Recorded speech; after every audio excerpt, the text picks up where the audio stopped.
Hello friends, आज हम लोग बात करेंगे कि एक वायरिंग हार्नेस में से, जैसे ये दिखा रहा हूँ कि इसमें से डैशबोर्ड में से धुआं क्यों निकल आता है, वायरिंग में आग क्यों लग जाती है, और जो कंप्लेंट मेरे पास आई हुई है कि बार बार फ्यूज ओपन क्यों हो रहा है। तो ये 3 क्वेश्चंस हैं जिनके आंसर आपको मैं इस वीडियो में दूंगा। मेरे पास ये एक व्हीकल आया हुआ है, इसके अंदर कस्टमर की कंप्लेंट थी कि इसके अंदर जो बार बार एक फ्यूज है यहाँ पे इस बॉक्स में लगा हुआ, फ्यूज बॉक्स में लगा हुआ, ये ओपन हो रहा है। ठीक है, तो कस्टमर ने कंप्लेंट की और टेक्नीशियन ने इस फ्यूज़ को लगाया, ओपन हो गया, उसने दोबारा लगाया और उसके अंदर ये देखिए एक वायर लगाई हुई है कि फ्यूज़ ओपन हो रहा है। वायर लगाने के बाद ये फ्यूज़ लगाया गया दोबारा, तो दोबारा लगाने के बाद वायरिंग में से धुआं निकल आया, जैसे मैं यहाँ पे आपको दिखा रहा हूँ। ये देखिए, ये वायरिंग की कंडीशन है। वायर आपस में ज़्यादा वोल्टेज आने के कारण, एम्पियर क्रॉस होने के कारण ये वायर्स आपस में मेल्ट हो गई और डैशबोर्ड में से धुआं निकल आया। तो धुआं निकला क्यों, उसका कारण जो हमने चेक किया, काम करने का तरीका क्या है, मैं आपके साथ डिस्कस करूंगा। जैसे मैं आपको कुछ पॉइंट्स यहाँ पे दिखा रहा हूँ। यहाँ पे देखिए मैंने लिखा हुआ है काम करने का तरीका। यहाँ पे 2 वेज होते हैं, एक रॉन्ग वे, एक करेक्ट वे।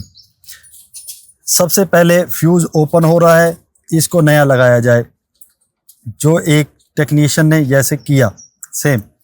अगर फ्यूज बार बार ओपन हो रहा है तो नया फ्यूज ज़्यादा एम्पेयर का लगा देते हैं। उसके बाद फिर गलती करते हैं कि यदि फिर भी फ्यूज ओपन हो गया तो इस तरीके से एक तार को इसके ऊपर लगाकर फिर फ्यूज लगा दिया जाता है। उसके बाद होता क्या है, ये फ्यूज ओपन नहीं होता।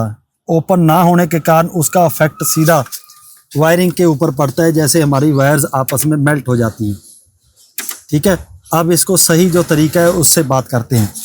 करेक्ट, फ्यूज को एक बार लगाकर चेक कर सकते हैं। अगर फ्यूज आपका ओपन हो रहा है तो तार को नहीं लगाना है, और इसके बाद जो ढूंढना है, आपकी कोई वायर फॉल्टी हो चुकी है, जिस फ्यूज से रिलेटेड, जो फ्यूज हमारा ओपन हो रहा है उस फ्यूज से रिलेटेड कोई वायर ओपन हो चुकी है। जैसे फॉर एग्जांपल हम लोग कंटिन्यूटी मल्टीमीटर से चेक कर सकते हैं कनेक्टर्स में कि हमारी ये कौन सा फ्यूज है और ये फ्यूज में ये कौन सी तार कनेक्ट हो सकती है।